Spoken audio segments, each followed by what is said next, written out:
Hello बच्चों, कैसे हो आप लोग। आई होप आप बहुत बढ़िया सी पढ़ाई कर रहे होंगे और रिवाइज पक्का कर रहे होंगे। हम बॉटनी बायोलॉजी पढ़ रहे हैं, तो आपने अभी क्या फिजिक्स को भी रिवाइज करते रहना और अपनी जो हाफ ईयरली वाली एग्जाम्स है उसके लिए भी अच्छे से प्रिपेयर करना है, या फिर जो भी आपकी एग्जाम्स आ रही है उसके लिए प्रिपेयर करना है। और आपको ये याद रखना है कि भाई जो पढ़ा है that has to remain inside your brain. Okay, so brain में रिवाइज करते रहेंगे तो ही स्टोर रहेगा, वरना आप भूल जाएंगे कोई भी चीज। तो कल हमने क्या पढ़ लिया था, हमने न्यूक्लियस पढ़ लिया था, क्रोमैटिन क्रोमोसोम पढ़ लिया था। ठीक है, आपने सबको समझ में आया होगा ऐसा मैं गेस होप कर सकता हूँ। और नहीं समझ में आएगा तो आपको वापस से वीडियो देखना है, because it is so much important concept to be learn and to be kept in mind is very much necessary, because ये आपको आगे चलकर बहुत हेल्प करेगा। कौन सी 11th 12th में। ओके, तो अब हमने कल पढ़ा था कि सर दो न्यूक्लियस क्या होता है, जिसके अंदर हमारा जेनेटिक मटेरियल स्टोर होता है in the form of chromosomes and chromatin that is DNA. Okay, तो अभी क्या होता है इस अर्थ पे एंटायर वर्ल्ड में दो टाइप के सेल्स होते हैं, दो टाइप के एनिमल्स होते हैं। एक होते प्रोकैरियोट्स, एक होते यूकैरियोट्स। यू मतलब मैंने बताया था तुम्हें, यू क्रोमैटिन मतलब क्या, ट्रू क्रोमैटिन। ठीक है, वैसे ही यूकैरियोट्स मतलब क्या, ट्रू। कैरी मतलब व्हाट, न्यूक्लियस। न्यूक्लियस को कैरीजोम, कैरी कैरी जो वर्ड है KARY, उसका मतलब होता है न्यूक्लियस। और यू यू मतलब ट्रू। तो जिसमें ट्रू न्यूक्लियस प्रेजेंट है वो कैसे हो गए, यूकैरियोट्स। ठीक है, और प्रोकैरियोट्स, प्रो मीन्स नॉन, मतलब they are not like true, they are something rather than true. So उनमें कैसा होता है, न्यूक्लियस अब्सेंट होता है, ट्रू न्यूक्लियस अब्सेंट होता है। मतलब मैं समझाऊं तुम्हें कि अगर ये एक सेल है, तो अगर ये प्रोकैरियोट है,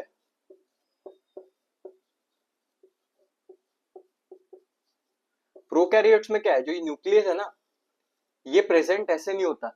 मतलब ये जो मेम्ब्रेन, डबल मेम्ब्रेन जो हमने पढ़ा था, तो ये कैसा है, इसमें ना डबल मेम्ब्रेन है, तो ये कैसे double layer membrane born organelle है, जिसको हम क्या बोलेंगे, न्यूक्लियस।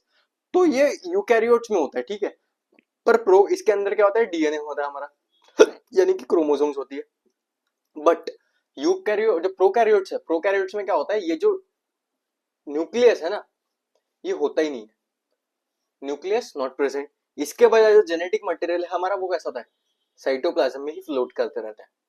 तो क्या बोल सकते हैं, जिसमें न्यूक्लियस प्रेजेंट है उसको हम बोलेंगे प्रोकैरियोट्स, ऐसे एनिमल्स को बोलेंगे हम प्रोकैरियोटिक एनिमल्स। और जिसमें न्यूक्लियस प्रेजेंट नहीं होता है उसको बोलेंगे, सॉरी, जिसमें न्यूक्लियस प्रेजेंट होता है वो भी एक मेम्ब्रेन बाउंड ऑर्गेनेली में, उसको बोलते हैं हम व्हाट, यूकैरियोट्स। और जिसमें न्यूक्लियस अब्सेंट होता है और जो जेनेटिक मटेरियल है या फिर न्यूक्लिक मटेरियल है जैसे कि डीएनए प्रोटीन्स वो साइटोप्लाज्म में स्ट्रीम कर रहे हो, उसको हम बोलते हैं व्हाट, प्रोकैरियोट्स। तो हम डिफरेंसेस देखते हैं क्या होता है यूकैरियोट्स और प्रोकैरियोट्स में। ये टॉपिक के में डिफरेंसेस पूछ सकते हैं तो हम अच्छे से लिख लेते हैं। ओके, ठीक है। अब देखते हैं भाई कि प्रोकैरियोट्स और यूकैरियोट्स में डिफरेंस क्या है। यहां मैं लिख देता हूं प्रोकैरियोट्स। कैरी का मतलब न्यूक्लियस होता है, ठीक है, और यूकैरियोट्स, इन दोनों के बीच में हम देखेंगे क्या डिफरेंसेस। ओके, अब यूकैरियोट्स मतलब क्या बताया मैंने तुम्हें, ट्रू कैरियोट्स। और ये सबसे ज्यादा होता है पूरे अर्थ पे, सबसे ज्यादा जो है वो है प्रो यूकैरियोट्स। ऐसा बोल नहीं सकते, यूकैरियोट्स और प्रोकैरियोट्स दोनों इक्वली डिस्ट्रीब्यूटेड है, बिकॉज बैक्टीरिया लार्ज क्वांटिटीज में होते हैं भाई, छोटे छोटे होते हैं और बहुत सारे क्वांटिटीज में होते हैं बैक्टीरिया। ऐसे अगर तुम्हारे कोई देखोगे तुम कि बैक्टीरिया जो है ना वो कभी एक एक अकेला बैक्टीरिया नहीं रहता, वो झुंड में आता है, छोटे छोटे साइज के बहुत सारे होते हैं, यूनिसेल्युलर होते हैं, वो क्या होते हैं, प्रोकैरियोट्स। ठीक है, तो size is generally small. First point क्या है, साइज इज generally small। जो प्रोकैरियोटिक एनिमल्स होते हैं उनका साइज स्मॉल होता है और वो ज्यादा क्वांटिटीज में बनते हैं। जैसे समझो एक अगर कैसे बताओ, मुर्गी अंडा कितना देती है, एक। ठीक है, कितने दिनों तक देती है, आफ्टर फर्टिलाइजेशन मुंडी 12 या 14 अंडा देती है, बट एक ह्यूमन आफ्टर फर्टिलाइजेशन सिर्फ एक या दो बेबी देगा। दो बेबी तो भी नहीं, फिर भी एक ही बेबी होता है, ठीक है। तो वो हम ह्यूमंस क्या यूकैरियोट्स है, बर्ड प्रोकैरियोट्स कौन है, bacteria. Bird is not a prokaryote, don't miss understand, I just give an example. Okay, so small in, मेरा बोलने का अर्थ है जो प्रोकैरियोट्स होते हैं स्मॉल साइज के होते हैं पर ज्यादा क्वांटिटीज में प्रेजेंट होते हैं, ठीक है। पेट्री पेट्री डिश लेना, उसमें कुछ स्लाइम मोल्ड डाल देखा, फंगा भी बहुत ज्यादा क्वांटिटी में आएगी। एक फंगा का एक थ्रेड आता है क्या, नहीं, ऐसा बहुत सारा गंदा सा हो जाता है वो, that is what prokaryotes. Size is generally small, ठीक है। साइज कितना, 1 माइक्रोमीटर से 10 माइक्रोमीटर तक हो सकता है, ठीक है। और माइक्रोमीटर मतलब फिजिक्स में पढ़ा होगा 10⁻⁻�6 मीटर, ठीक है। Size is generally small. तो अभी यूकैरियोट्स में क्या होगा, यूकैरियोट्स क्या होंगे, साइज इज यूजुअली लार्ज। अब लार्ज बोला तो मैंने, कितना लार्ज होगा, प्रोकैरियोट्स के कंपेयर में यूकैरियोट्स का साइज बड़ा होता है, ओके, ऐसे समझो। नहीं तो लार्ज बोलोगे तो तुम सर समझ ले 2-3-4 मीटर के होगे, नहीं, ये हो गए अप्रोक्सीमेटली 5 माइक्रोमीटर टू 10 माइक्रोमीटर तक। मतलब क्या है, इनसे तो काफी ज्यादा बड़े हैं ना, समझा, ठीक है। चलो सेकेंड पॉइंट, प्रोकैरियोट्स में क्या है, न्यूक्लियस कैसा है, अब्सेंट, ठीक है। Nucleus is not well defined, ऐसा बोल सकते हो, ठीक है। क्यों nucleus is not well defined, because जो क्रोमोसोमल मटेरियल है वो कैसा है, साइटोप्लाज्म में, ठीक है। Nuclear reason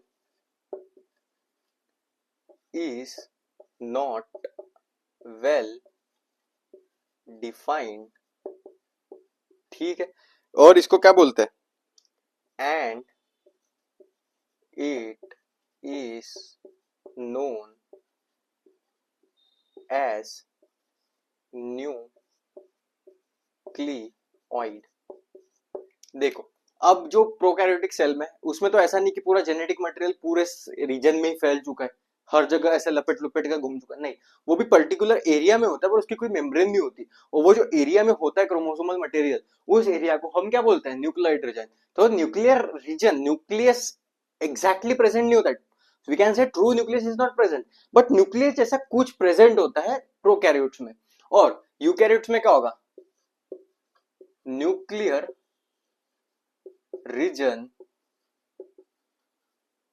is well defined in membrane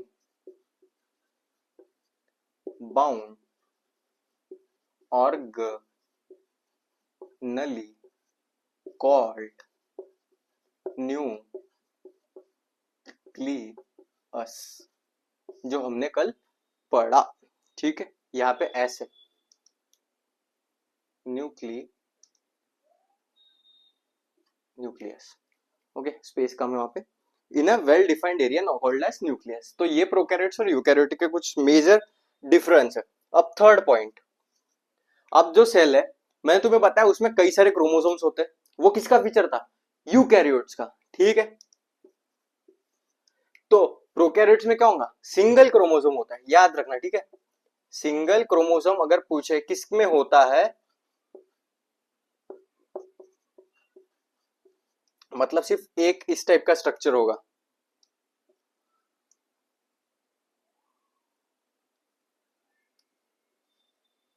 पूरे सेल में सिर्फ एक ही इस टाइप का स्ट्रक्चर होगा पूरे सेल के अंदर, ठीक है। बट इधर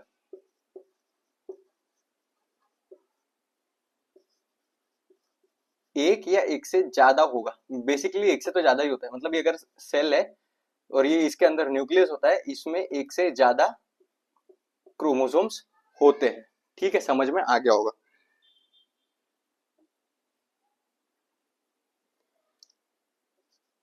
इसमें क्या है, सेल मेम्ब्रेन तो प्रेजेंट है, सेल मेम्ब्रेन प्रेजेंट, बट क्या, cell membrane bound organelles are absent, but membrane bound organelle absent। ठीक है, सेल मेम्ब्रेन प्रेजेंट होती है पर मेम्ब्रेन बॉन्ड ऑर्गेनेली कैसी होती है, absent।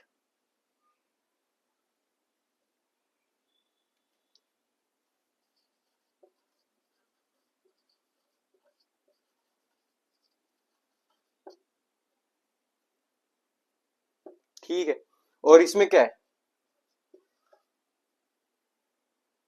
ये बोर्ड काफी छोटा पड़ रहा है इसे डिफरेंसेस को। Cell is well defined, cell is well defined membrane bound and organelles are present। ठीक है, सो बेसिकली ऐसा बोल सकते हो कि यूकैरियोट्स में मेम्ब्रेन का बहुत ज्यादा फंक्शन है। मेम्ब्रेन ही प्रोकैरियोट्स और यूकैरियोट्स को डिफरेंस करती है। कैसे? प्रो यूकैरियोट्स में क्या है, वेल डिफाइंड न्यूक्लियस है, मतलब क्या मेम्ब्रेन बाउंड है, डबल मेम्ब्रेन। ठीक है, प्रोकैरियोट्स में नहीं है। भाई इसमें सेल मेम्ब्रेन तो है बट मेम्ब्रेन बाउंड ऑर्गेनेलिज नहीं है, इसमें मेम्ब्रेन बाउंड ऑर्गेनेलिज है। समझ में आया? तो ये है कुछ डिफरेंसेस और ये एग्जाम में पूछे जाते हैं। सो इसको हम बोल सकते हैं वेरी वेरी इंपॉर्टेंट, अच्छे से लिख लेना। ओके, और एक बार थोड़ा एनसीईआरटी भी पढ़ लेना। ठीक है, and the board is working, looking properly in the camera. Okay, no problems. ठीक है, अब तो सर हमने पढ़ लिया कि प्रोकैरियोट्स यूकैरियोट्स होते क्या है। ठीक है, अब क्या पढ़ेंगे हम, सेल ऑर्गेनेलिस। अब सर सेल ऑर्गेनेलिस क्या होते हैं? देखो भाई, अगर मैं सेल को मान लू कि सेल तुम्हारा पूरा क्या है, एक फैक्ट्री है। ठीक है, जैसे अगर मैं मान लू कि सेल एक ह्यूमन बॉडी की तरह रिप्रेजेंट करता हूं मैं। ठीक है, अगर मैं ह्यूमन हूं, आप भी ह्यूमन हो, आपके अंदर हार्ट है, किडनी है, लीवर है, सबका एक अलग अलग फंक्शन है। वैसे ही सेल भी क्या है, एक टाइप का स्ट्रक्चर है। माना कि वो सेल हमारे हर पार्ट हम पूरे मिल सेल सेल सेल सेल मिला के, अंदर से लेकर बाहर हम पूरे सेल, छोटे छोटे छोटे छोटे सेल्स है, उसको मिला के हम पूरे बने। बट जो सेल के अंदर भी है ना, क्या होता है कि जो ऑर्गेनलीज होती है। अगर हम हमारी अंदर बात करें तो क्या है, हमारे अंदर हार्ट है, लीवर है, मतलब किडनीज है, स्टमक है, आईज है, ये सब क्या है, ऑर्गेनलीज है। आईज नॉट ऑर्गेनलीज, और यहाँ इट इज ऑर्गन्स।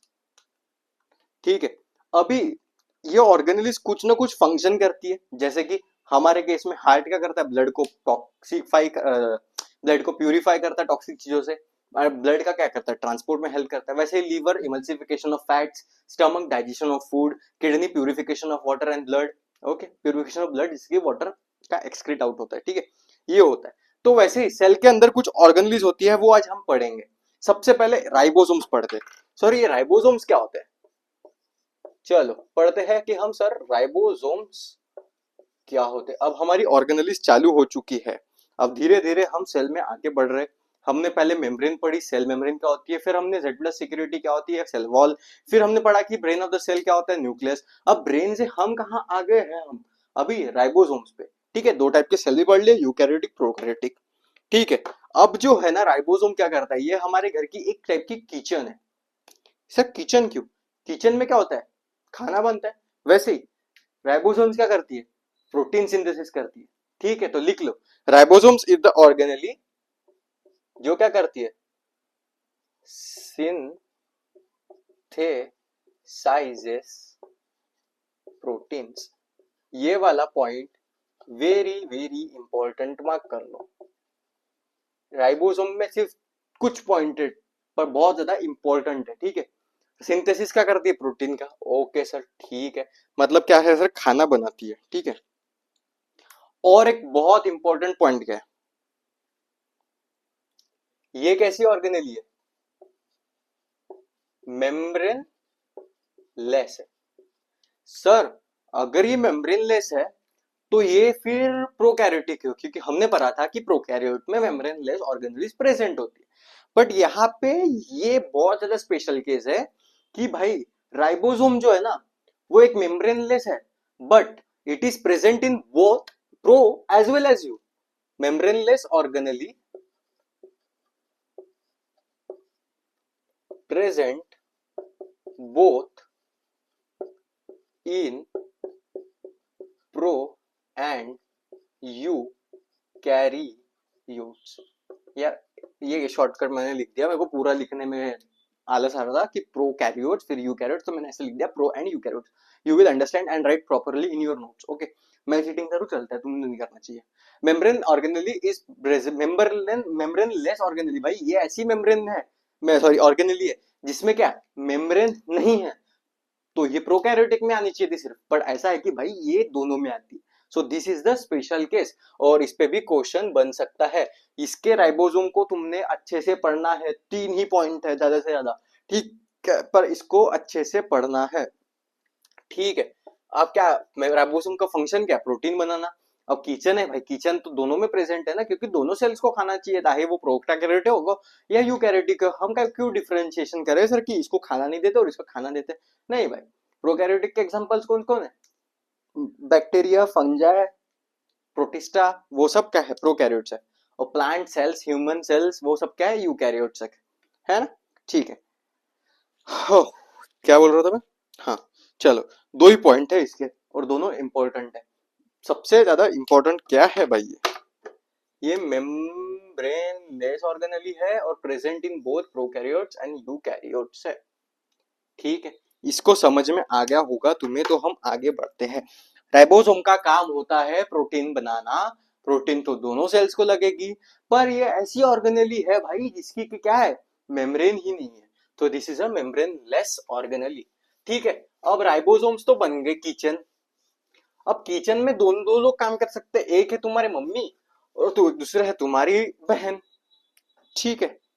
अब तुम्हारी बहन जो है वो तुम्हारे घर का मैक्सिमम काम तो नहीं करती, बट अगर मम्मी ने उसको एक ही काम करके दिया कि भाई तू सिर्फ प्रोटीन बना, मतलब तू सिर्फ रोटी बना, अब तुम्हारी बहन जो है ना वो बहुत रफ रफ रोटी बनाती है, ठीक है। तो अभी हम सबसे पहले पढ़ते हैं कि घर में काम करने वाले लोग कौन से, ठीक है। तो इसको बोलते हैं हम एंडोप्लाज्मिक रेटिकुलम,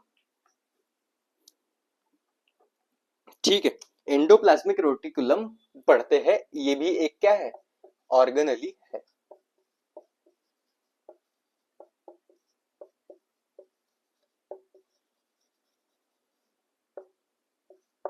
ई आर, इसको ई आर बोलते हैं शॉर्ट फॉर्म में, एंडोप्लाज्मिक रेटिकुलम। अब सर एंडोप्लाज्मिक रेटिकुलम क्या है, देखो, एंडोप्लाज्मिक रेटिकुलम न्यूक्लियस के साइड में लगे हुए रहती है, और वो कुछ क्रिस्प टाइप के स्ट्रक्चर फॉर्म करती है। क्या बोल रहे हो, कुछ समझ नहीं आ रहा, समझा तो अभी एंडोप्लाज्मिक रेटिकुलम क्या होता है एक बार लिख लेते हैं हम, ठीक है, चलो। दी एंडोप्लाज्मिक रेटिकुलम शॉर्ट फॉर्म में लिख रहा हूं, ठीक है, forms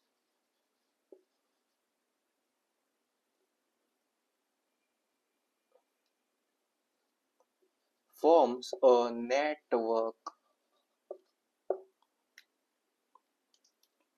of membrane bond tubes and sheets within the cell, ठीक है। एंडोप्लाज्मिक रेटिकुलम क्या है, मेम्ब्रेन बाउंड शीट्स बनाती है विद इन द सेल, ठीक है। अब देखो भाई, दो टाइप की रफ एंडोप्लाज्मिक रेटिकुलम होती है, एक होती है रफ, एक होती है स्मूथ, ठीक है। अब दोनों का क्या काम है, वो दोनों का अलग अलग है, ठीक है। अब रफ है, वो कैसा है, रफ, रफ, रफ में क्या होगा, राइबोसोम्स, ठीक है। राइबोसोम्स क्या करती है, प्रोटीन सिंथेसिस, और बाकी काम कौन करता है, स्मूथ, स्मूथ क्या करता है, हार्मोन्स, लिपिड्स का सिंथेसिस।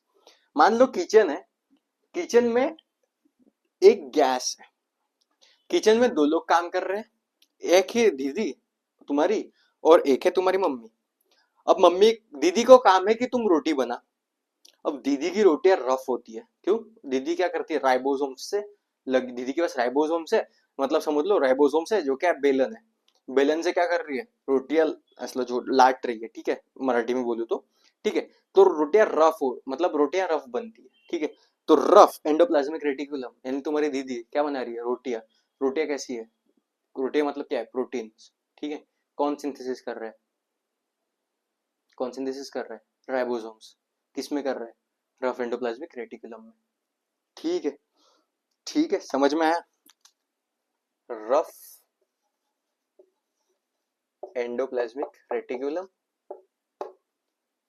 और दूसरा क्या होता है? स्मूथ। स्मूथ कौन है? तुम्हारी मम्मी। क्या काम कर रही है मम्मी? दाल चावल सब्जी बना रही है, मतलब क्या लिपिड, हार्मोन्स और बाकी सब कुछ सिंथेसिस कर रही है। तो रफ एंडोप्लाज्मिक रेटिकुलम का first point, appear rough due, ये पॉइंट मैं समझाता हूँ। ER forms a network of membrane bond tubes and straits within the cell, बाद में बस समझाता हूँ मैं। Appear rough due to presence of ribosomes. अगर राइबोसोम्स प्रेजेंट है, इसका मतलब क्या है? प्रोटीन सिंथेसिस करेगी, ठीक है। सेकेंड, राइबोसोम्स जो है इसमें प्रेजेंट, वो क्या करते हैं? सिंथेसाइज करते हैं क्या? प्रोटीन्स, ठीक है। थर्ड पॉइंट क्या है देख लेते हैं। No involvement in lipid synthesis. दीदी मम्मी के काम में कोई काम नहीं करती, लिपिड और हार्मोन। यार थोड़ा स्पेस की बहुत ज्यादा कमी है।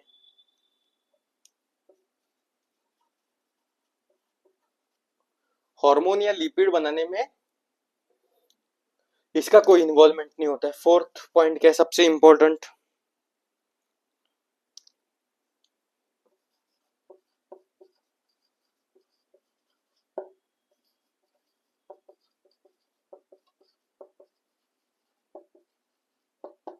नो रोल इन डिसऑर्टोसिफिकेशन, ठीक है। इसका एग्जैक्टली अपोजिट कहते हैं smooth endoplasmic reticulum appears smooth, ठीक है। क्या करता है? सेकेंड,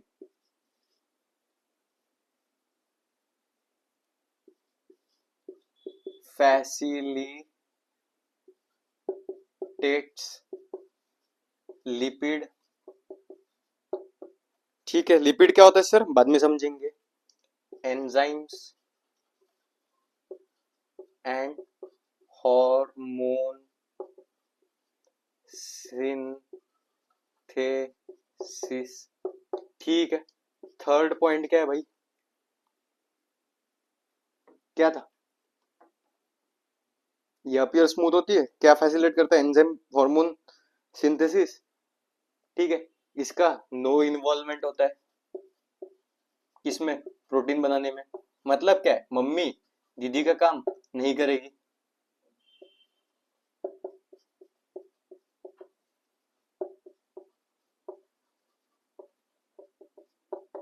और इसका चौथा काम है डिटॉक्सिफिकेशन ऑफ सेल, ठीक है। तो जो रफ एंडोप्लाज्मिक होती है वो रफ रफ इसलिए अपेयर होती है क्योंकि उस पर कुछ राइबोसोम्स लगे होते हैं, ठीक है। डायग्राम्स आप एनसीईआरटी खोल के देख लो, ठीक है। Appear rough due to presence of ribosomes. Ribosomes क्या करते हैं? प्रोटीन सिंथेसिस करते हैं। प्रोटीन सिंथेसिस क्या करते हैं? तो उसका कुछ इन्वॉल्वमेंट नहीं होता है स्मूथली, मतलब दीदी का कोई काम नहीं होता किसमें? मम्मी की इसमें। मतलब लिपिड हार्मोन्स और एंजाइम्स सिंथेसिस में रफ एंडोप्लाज्मिक रेटिकुलम का कोई रोल नहीं होता। और घर की सफाई यानी कि क्या, सेल का डिटॉक्सिफिकेशन करने में भी दीदी का कोई काम नहीं होता। तो नो रोल इन डिटॉक्सिफिकेशन। वही मम्मी का काम क्या होता है? दीदी तो सिर्फ रोटी बना रही है, कैसी रफ रफ रोटियां बना रही है। स्मूथ एंडोप्लाज्मिक इसका काम क्या? ईआर का it appear smooth, okay. Mummy कैसा स्मूथ काम करती है, दीदी रफ काम करती है। लिपिड एंजाइम्स और हार्मोन्स तीनों कौन बना रहा है? Smooth endoplasmic reticulum. No involvement in protein synthesis, मम्मी दीदी को बिल्कुल हेल्प कर नहीं करती, मतलब, और ना दीदी ही मम्मी को हेल्प करती, दोनों का काम अलग अलग है। ये कोई काम नहीं करता प्रोटीन बनाने में, और ये ये कोई काम नहीं करता एंजाइम्स हार्मोन्स और लिपिड्स बनाने में, और ये कोई काम नहीं करता प्रोटीन बनाने में। पर मम्मी क्या करती है, घर की सफाई करती है। That means what, detoxification of cell. अगर कोई पूछे डिटॉक्सिफिकेशन ऑफ सेल कौन करता है, तो बोलेंगे मम्मी। मम्मी यानी क्या, smooth endoplasmic reticulum, because mummy work smooth. Okay, तो तुम्हें ईआरबी समझ में आया होगा। हाँ, ये point.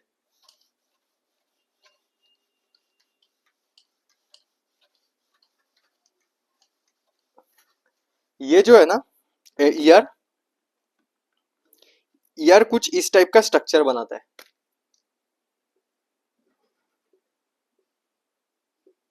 Tube like, sheet like structure ऐसा कुछ होता है उसका।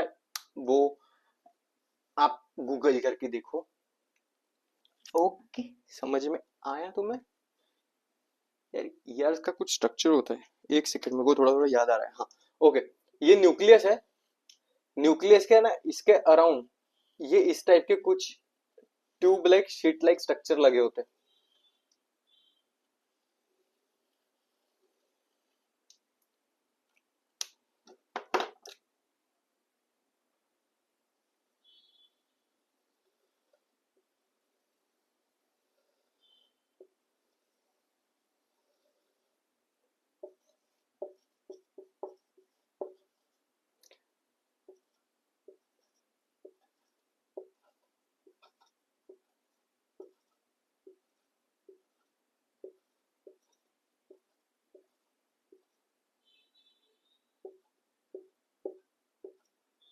ये क्या है? ये है रफ एंडोप्लाज्मिक रेटिकुलम। और ये क्या है? Smooth endoplasmic reticulum. ये क्या लगे है, जो ये डॉट डॉट स्ट्रक्चर है ना, ये इसको कैसे बनता है, rough. This is ribosomes.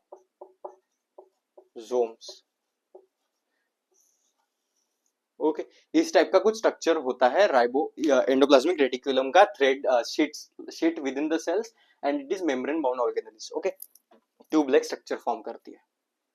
I hope आपको समझ में आ गया होगा। अब सर, रोटियां खाना पूरा बन गया।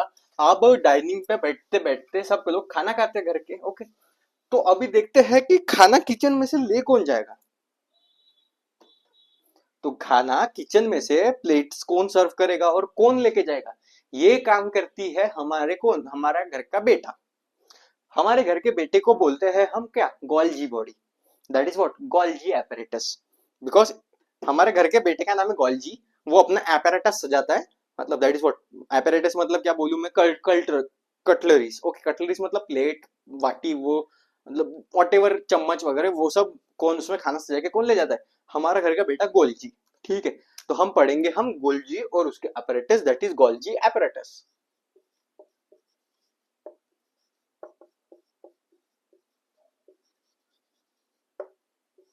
एक बार मैं देख लेता हूँ कैमरा वर्क काम कर रहा है नहीं कर रहा है। And yes, it is working properly. Let's go and see Golgi apparatus। पहली बात तो, गोल्जी apparatus का नाम किसने दिया था वो देख लो। ये ऑर्गेनिक किसने दिया इसका, डिस्कवर्ड बाय एक साइंटिस्ट था जिसका नाम था कैमिलियो, कैमी कैमिलो गॉल्जी। इसके ही नाम पे कैमिलो गॉल्जी है, इसके ही नाम पे हमने इसका नाम दे दिया। ठीक है, अब देखो वो क्या था, स्मूथ रफ एंडोप्लाज्मिक रेटिकुलम और स्मूथ एंडोप्लाज्मिक रेटिकुलम मिले मिलके प्रोटीन्स, हार्मोन्स, लिपिड, एंजाइम्स बनाए। अब इनको ट्रांसपोर्ट करने का काम है हमारे घर के बेटे गोल्जी का। अब इसका स्ट्रक्चर देख लेते कि गोल्जी एपरेटस दिखता कैसे। ये कुछ ऐसा स्ट्रक्चर होता है इसका।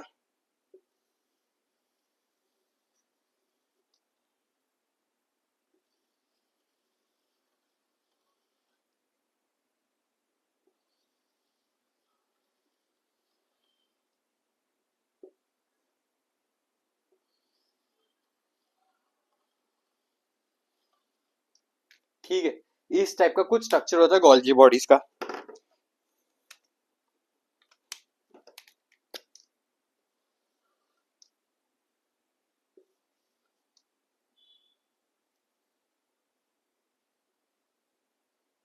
थोड़ा 3D दिखा रहा हूँ मैं। ओके, थोड़ा 3D दिखाने के चक्कर में इस टाइप से बना रहा हूँ। ठीक है, ताकि तुम्हें डायग्राम अच्छी लगे मेरी।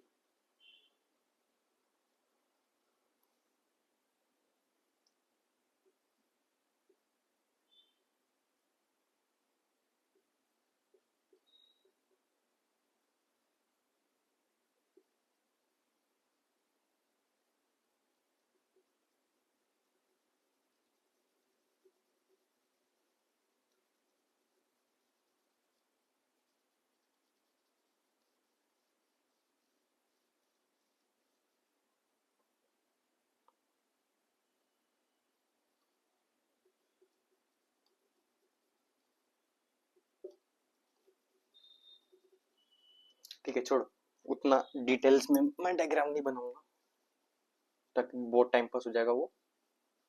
ठीक है, तो एक रफ डायग्राम समझो कि कुछ इस टाइप से होता है।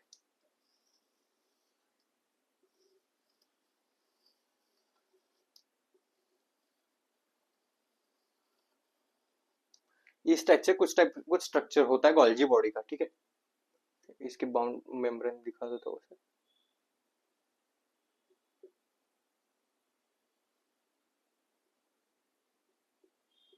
इस टाइप से कुछ स्ट्रक्चर होता है गोल्जी बॉडी का। और यहाँ पे क्या है, वेसल्स।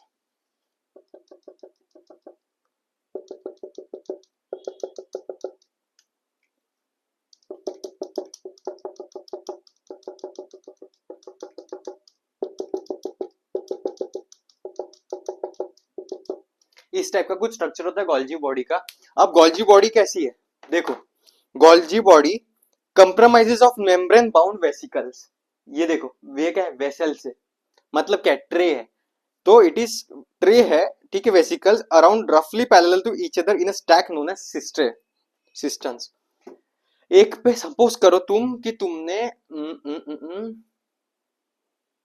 हाँ, एक ट्रे लो तुम, ट्रे के ऊपर ट्रे, उसके ऊपर भी ट्रे, नीचे सपोज सब में क्या है, सब्जियों के बाउल्स है, उसके ऊपर क्या है, सब में कड़ी के बाउल्स, उसके ऊपर सब में दाल के बाउल्स है, और ऊपर पानी है। वो वेटर दिखाते हैं ना, ऐसे लेके जाते हैं। उस टाइप का कुछ ट्रे के ऊपर ट्रे, ट्रे के ऊपर ट्रे, और हर ट्रे में कुछ ना कुछ भरा हुआ है, कटोरी वगैरह है वो। उस टाइप का स्ट्रक्चर होता है। और इन सबको जब पूरा एक मिलाते हैं, मतलब ये एक पर्टिकुलर लेवल को जब क्या बोलते हैं हम, एक ट्रे को क्या बोलते हैं हम, सिस्टर्न।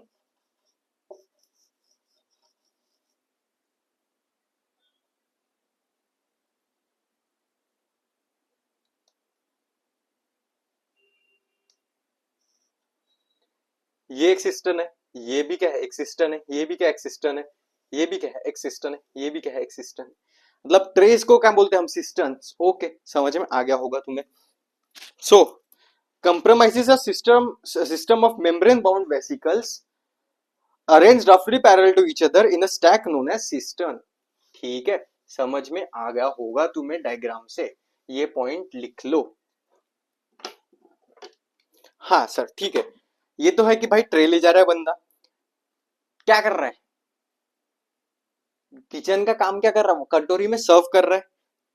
मतलब क्या है, पहले कटोरी में दाल डाली, वो सब किए, तो क्या कर रहे हैं, वो पैकेजिंग कर रहा है, किसमें, मतलब कटोरी है ना भाई, कटोरी में डाल डाल रहा है, उसको हम क्या बोलेंगे, packaging. And transportation of the proteins around the cytoplasm, पूरे घर में प्रोटीन्स का क्या कर रहा है, डिस्ट्रीब्यूशन कर रहा है। ठीक है, perform function as storage, modification and packaging of pedicle. मतलब क्या भाई, थाली लिया उसने, बढ़िया से एकदम सजाया, ठीक है, मतलब क्या, उसको मॉडिफिकेशन किया, उसमें क्या दाल वगैरह कैसे डाला, स्टोरेज किया, और क्या क्या उसने पैकेजिंग किया, स्टोरेज किया, और क्या मॉडिफिकेशन किया। यही काम किसका होता है, गोल्जी बॉडी का। खाने को मॉडिफाई, प्रोटीन को मॉडिफाई, स्टोर और क्या है, ट्रांसपोर्ट में मदद करता है।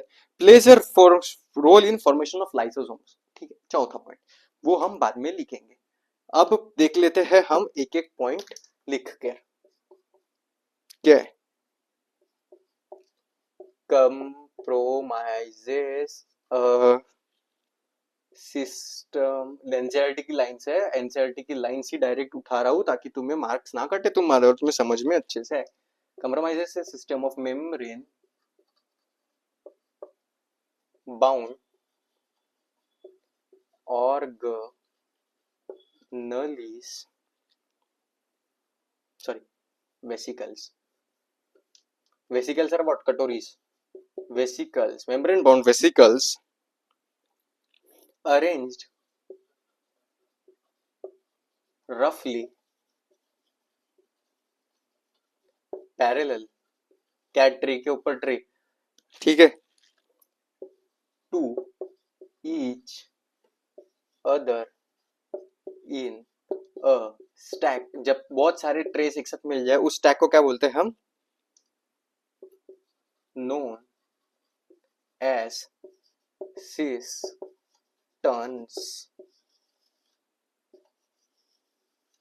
ठीक है, रोल क्या क्या है इसका,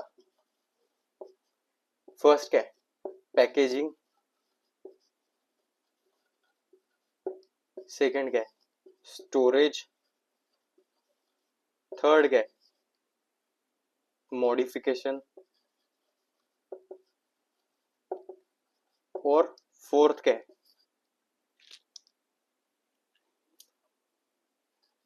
ट्रांसपोर्टेशन।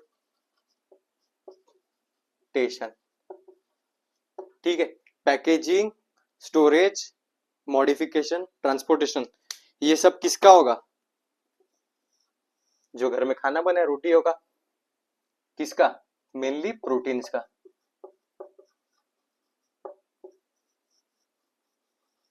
ठीक है, समझ में आ गया होगा। And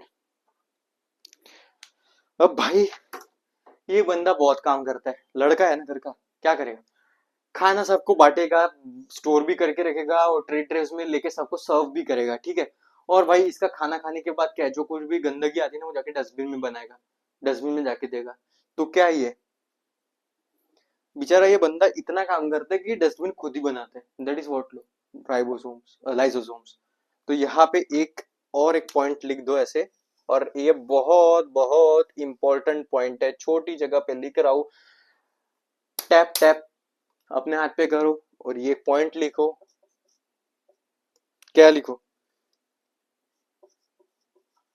play a role in formation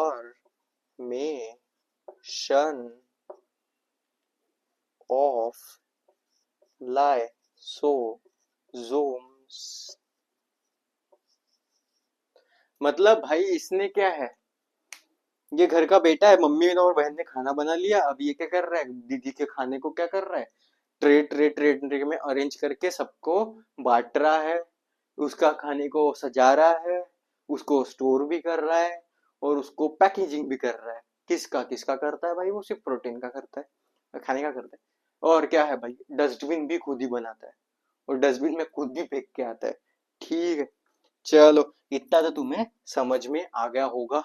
अब हम पढ़ेंगे लाइसोसोम्स। लाइसोसोम्स होता क्या है सर? आखिर लाइसोसोम है क्या? क्या है ये लाइसोसोम? लाइसोसोम लाइसोसोम बहुत बार सुना होगा तुमने, अब देखते हैं लाइसोसोम होता क्या। लाइसोसोम है भाई सेल की डस्टबिन, और इसको garbage bag of the cell ही बोलते हैं। घर की डस्टबिन है और इसको सेल भी क्या है, सेल की भी डस्टबिन ही बोलते हैं। So it is so called as suicide bag. क्यों? क्योंकि भाई अगर सेल में कुछ गंदगी आ गई ना खाने की, तो क्या है भाई, उसमें तो डालना पड़ेगा डस्टबिन में। अगर खाना सड़ जाए तो हम क्या करते हैं, डस्टबिन में डालते हैं। कुछ भी घर में सड़ जाए तो क्या डालते हैं, डस्टबिन में। वैसे ही लाइसोसोम्स का काम क्या है, सेल की जो गंदगी है उसको डिस्ट्रॉय करना। पर मानो घर बहुत ही गंदा हो जाए तो क्या करते हैं, हम घर तोड़ देते हैं। तो काम कौन करता है घर तोड़ने का? लाइसोसोम्स। सेल को डिस्ट्रॉय कौन करता है? लाइसोसोम्स। अगर सेल में कुछ ज्यादा ही इंप्योरिटीज आ गई। सो लाइसोसोम्स क्या है? Lysosomes are the bags filled with the digestive enzymes from rough endoplasmic reticulum, act as their waste disposal system. They digest foreign material and worn out organelles to maintain the cell cleanliness. Lysosomes break down complex substances into simple ones using powerful enzymes. ये stomach का भी काम करता है कि भाई जो food है ना उसका ब्रेकडाउन भी करता है, ठीक है। Termed suicide bags because as they may burst during cellular disturbance leading to self digestion. देखो भाई, अगर सेल में कोई गंदगी आ गई ना तो लाइसोसोम क्या करता है, मतलब भाई वो क्या करता है, सेल का ही डाइजेशन करता है। Okay, involve in breakdown of organic material including bacteria and और सेल ऑर्गेनिली। ठीक है, अब हम लाइसोसोम्स को कल डिस्कस करेंगे। अब तुम्हें सब कुछ समझ में आया होगा, आई होप। तो आज के लिए बस इतना ही, आप आज का रिवाइज करें, कल हम लाइसोसोम्स को डिटेल में पढ़ेंगे, because I have drain out from my energy too much. बोल बोल के थक चुका हूँ, तो मैं आपको लाइसोसोम्स कल पढ़ाऊंगा और कल बाकी सब ऑर्गेनिज्म पे हम डिस्कस करेंगे। Thank you so much.